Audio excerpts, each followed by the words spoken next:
What's going on, guys? It's time for another one of the NPCs once-overs, and this time we're taking a look at Microsoft's game streaming service for the Xbox. I'm not joined by any of the other NPCs, of course. I am joined by my son James here, though. Say hi, James. Hello. So we're going to take a look today at Xbox's game streaming service. I'm signed up on both sides of it. I'm signed up for the actual game streaming and the console streaming.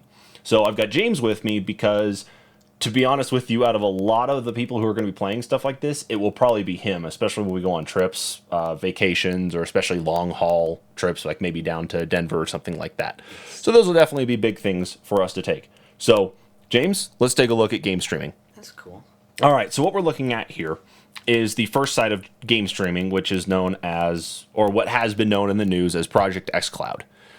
So this side of it is actually being rendered in real time by servers that Microsoft has. So you're connecting to one of their servers, and then the game itself is actually going to be played on one of their servers, and the video and audio is pushed to you, while the controls from your controller here, which, by the way, I'll make mention of this, the controller you need to use is one of the newer generation Bluetooth controllers, because you cannot interface any of the older ones with USB into your phone. Just forewarning, you will need to have a new Bluetooth controller. Anyway, so we'll process all of that, send it over the internet, whether you're on Wi-Fi or on cellular data, and you'll be able to play a game wherever you're at. So does my save games from Minecraft save over to the phone then? Yeah, so there's no Minecraft on here yet. At least I don't think there is. As you can see, the catalog has actually got quite a bit in it. But the games that they have in here, as long as you have cloud saves turned on your console, you will be able to use those cloud saves on here. So as an example for that is, if we continue up the list, of course, in Halo the Master Chief Collection, because I've already gone through and beat the first Halo on here, if I wanted to go back and play any of that, all of that is there. Same goes for any of the unlocks I have in Halo 5 Guardians, that carries over.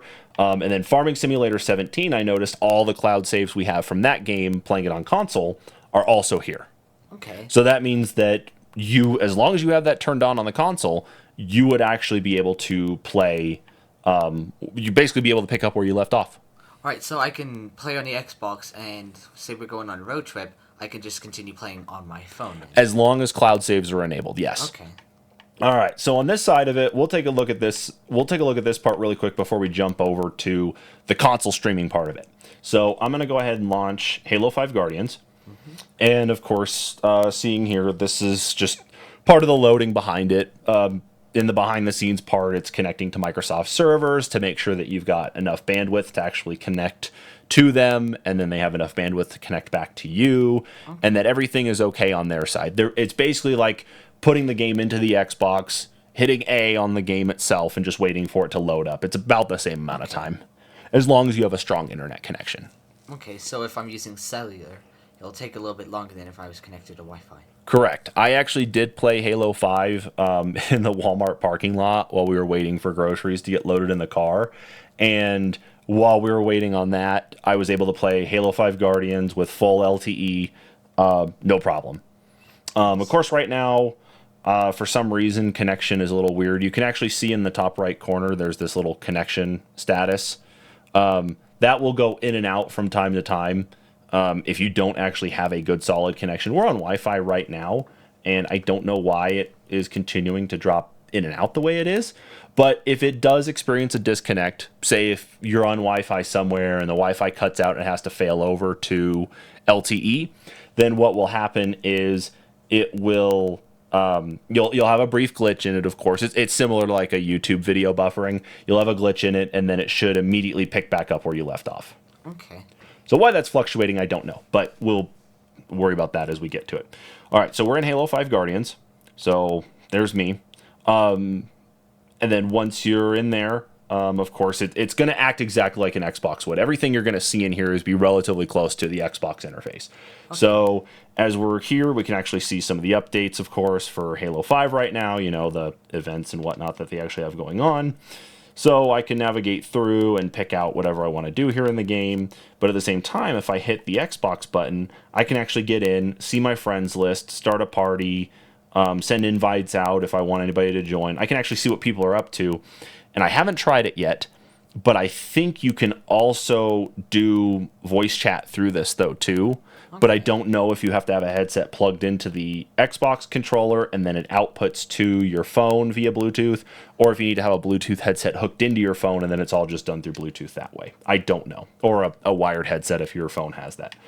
So let's just hop into social multiplayer on here, and we will just do a quick play game. This was actually how I tested it in the Walmart parking lot, was I just loaded up just something quick because I just wanted to see what it was like, and I would say the experience was okay. Out of every game I've tried on here, and I've actually played several, I played Halo Reach, or not Halo Reach, I played Halo 3 ODST, I've played Halo 5 Guardians, I played a little bit of Just Cause 4, I played some of Borderlands 2, and Farming Simulator 17, World War Z, and then I attempted to play War Thunder. The only two games I ever had a problem with when trying to play were War Thunder would not load. It would take me to the splash screen where it actually said select A to continue. But then World War Z would actually get me into a game. However, you could actually feel it that there was a significant delay between pressing the trigger to shoot at a zombie and for it to actually happen in the game. Okay.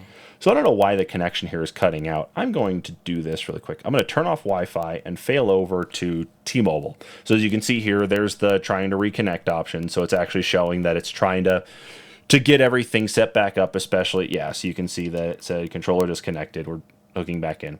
So now we're on LTE, okay? And you can see everything's still connected up okay, even though we still got the issue here. I guess we'll have to probably just reboot our router. But you can see it was pretty seamless for it to just take that few seconds to load us back into a game. Okay. So looks like we're going to play Slayer. So I'll just do this really quick, and then I'll exit out, and we'll check out the other side of it. Nice. So it doesn't look too bad.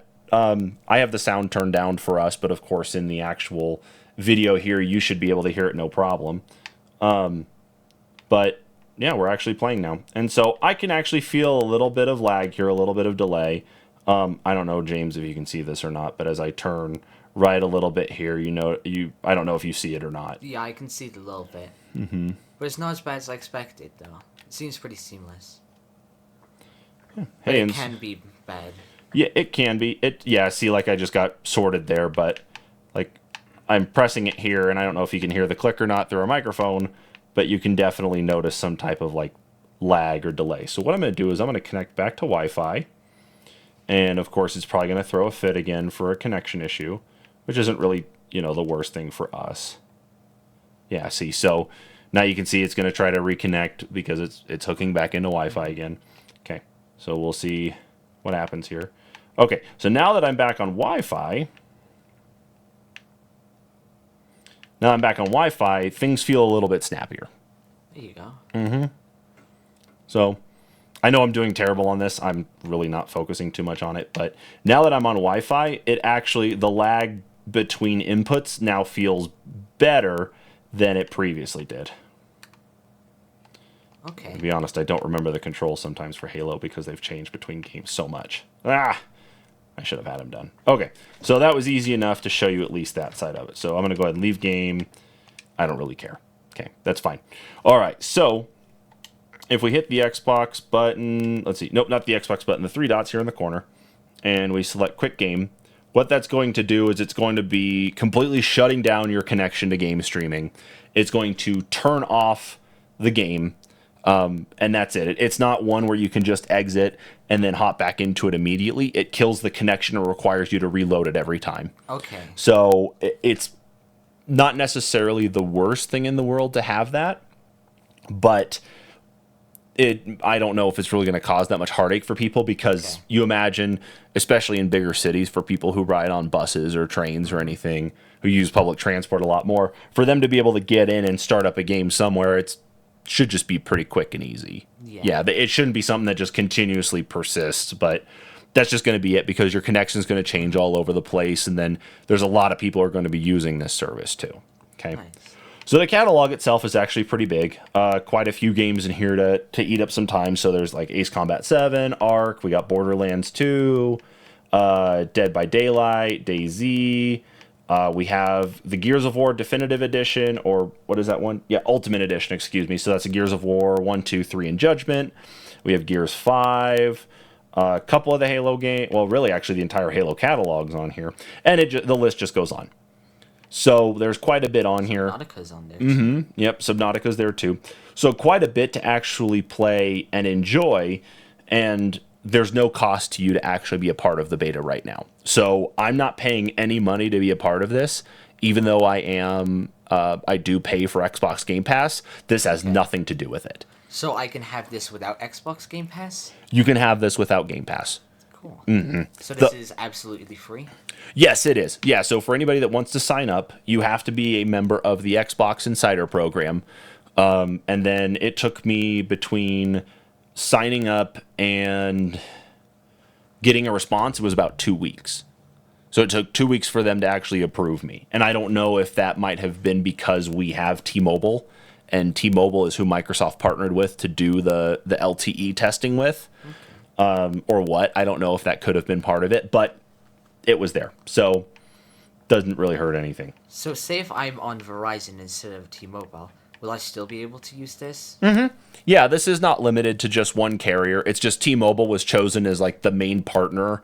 So they're probably doing some things behind the scenes to collect usage data and information that then Microsoft can take back themselves and use to show, okay, maybe stuff like latency, like how long does it actually take using LTE to connect from the phone back to Microsoft's data centers and from the data center back to the phone. So they can use that to kind of fine-tune and tweak things in their environment and on the network with T-Mobile's help, and then go out to the other carriers and say, okay, well, we know people are using it here. This is what we found to be the best options. Here are some of the things to make this a better experience. Okay. So that's the game streaming side. And again, the game streaming portion of it here that we're looking at now is specific to the Project xCloud side of things. Now, there is another side of it. And this is kind of something we talked about later, was console streaming. So if I select console streaming here, and I select connect, I have our Xbox paired up, and of course our Xbox is currently on right now. Oh, really? Is our Xbox on right now? Yes. Is it? Let's try it again. See what happens. Maybe it'll kick us out again. I don't know. Can't stream from your console right now. Do me a favor, Jay. Go over and reboot our console really quick. So turn it off and on? Yeah.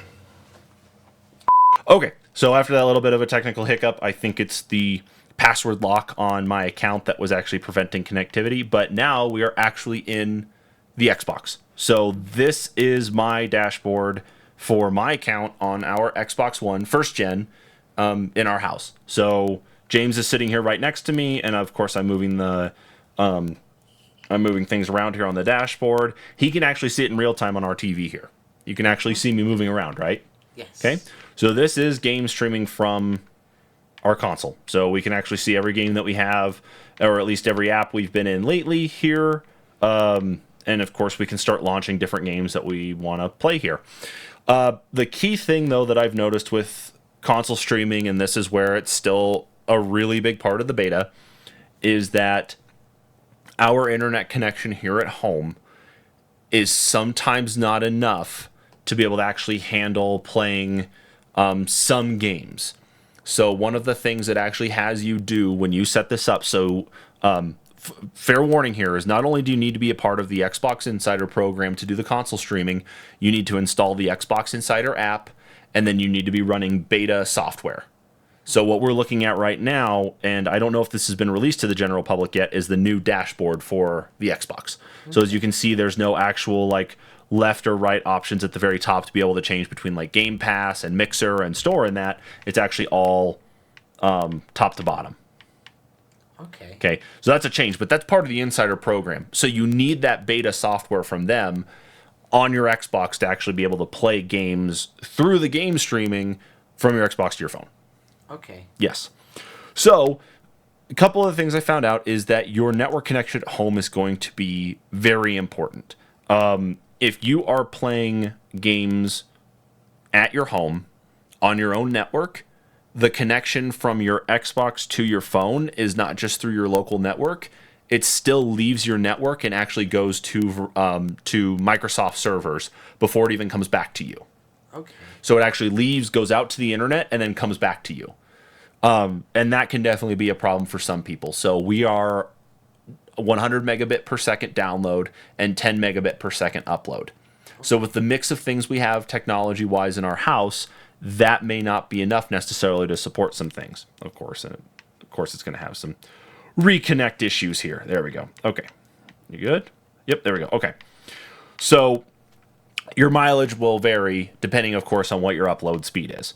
The other side of it, too, is that the best performing games are those that are installed and downloaded to your hard drive. Anything that's on a disk takes extra resources from the Xbox and will not allow it to properly stream. So with Dark Souls, I was getting horrible artifacting. I wasn't getting any delays in actually playing the game, but what I was getting, though, is horrible artifacting. I was getting a lot of pixelization in the video, and it made it just look really ugly. Okay. So let's go ahead and let's jump into a game really quick to test it out, Apex Legends. So you and I tested this out before, actually, and we were playing Apex Legends on... we were playing it on this, what, a week ago? 2 weeks ago? About a week ago, yeah. It was about a week ago? Okay. Can you do me a favor really quick and go mute the TV so we're not catching any of it here?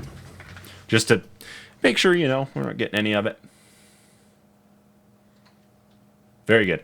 So, with... so Apex Legends we knew actually worked pretty well, especially here in the home. I don't think we noticed really much of the delay. We're just playing it more on PC than we are this. This is just more of a test anyway. Yeah.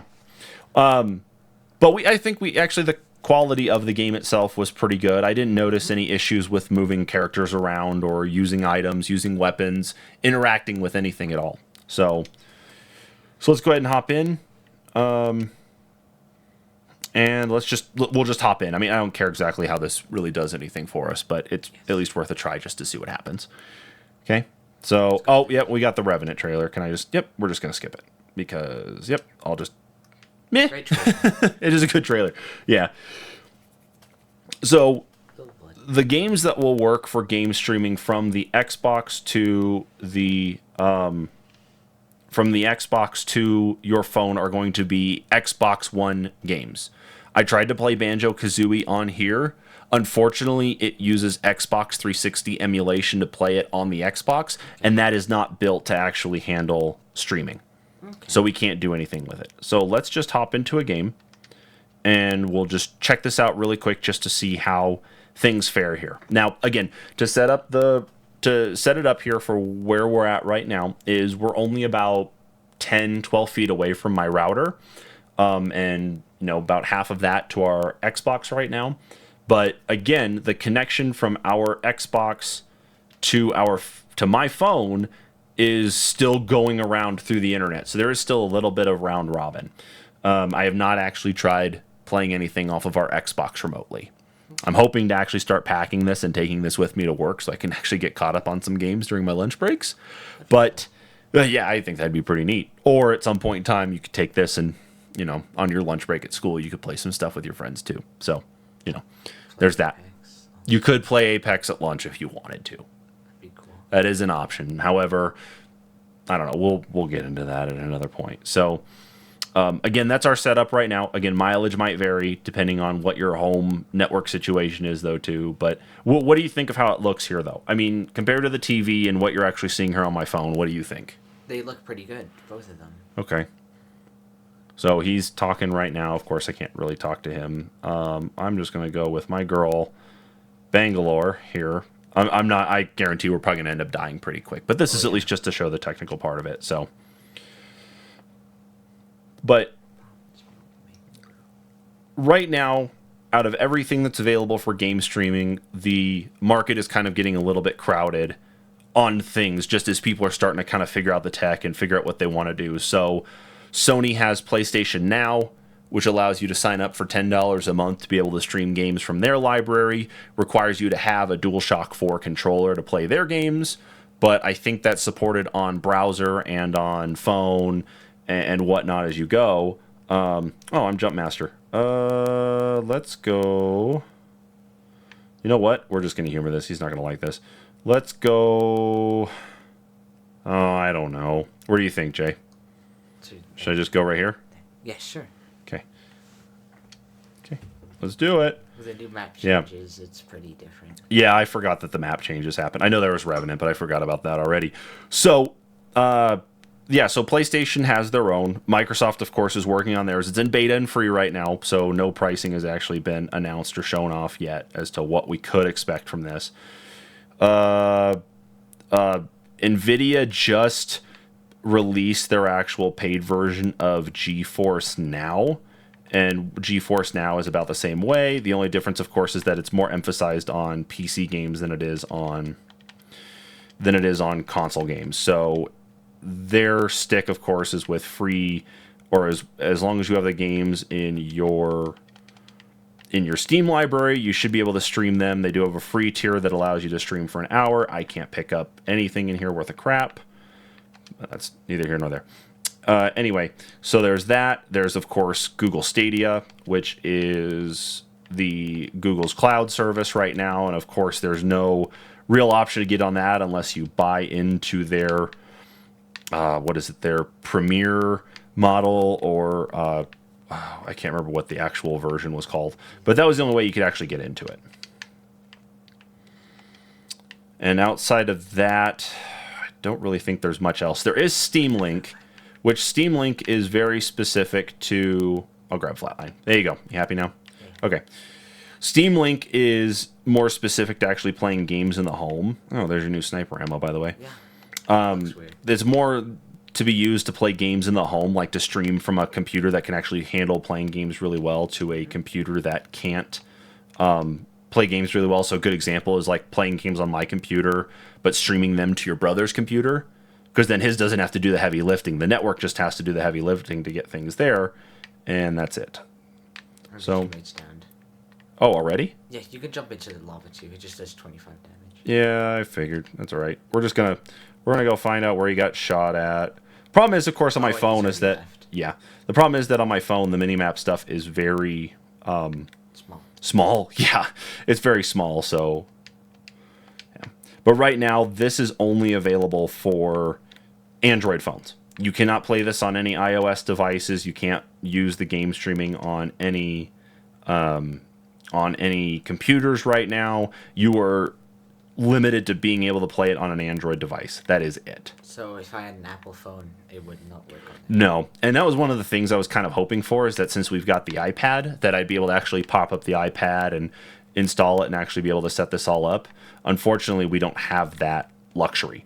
So I don't know if they're going to release it like after the fact, if they're going to do a different beta or what. I guess we'll just have to wait and see. But I like it. I actually really do appreciate that this is something that's out there that we can actually all take advantage of now. And of course, the best part of it is being free. Another downside, though, is that you can only play with, or you can only have it set up to work off of one console if you're doing the console streaming side of things. I think the game streaming, you can really have any of the accounts, but console streaming is limited to just one console. So... Or one account to one console. So because I have mine set up for console streaming, it doesn't mean that anybody else here in the household, including you, Jay, could actually take advantage of that unless you're using my account to play games through like my phone to actually do it. So that's it. With that said, of course, I'm probably not gonna be able to find actually anybody here to kill. So thanks for checking out this once over of the Xbox game streaming platform. Go check it out. Just make sure that you're signed up for the Insider program. Go get the beta software installed on your Xbox and get the app installed here on your phone. Get your Bluetooth controller, and I am going to suggest this big time. Power A Moga adapter only cost me $15 on Amazon. It is a lifesaver. It does make the controller that much heavier, but it is awesome. And it will help you, especially as you go on, because as you can see here in the video, that it actually is not too bad. It's not as cumbersome. So thanks for tuning in. We'll check you guys later. Bye. Bye.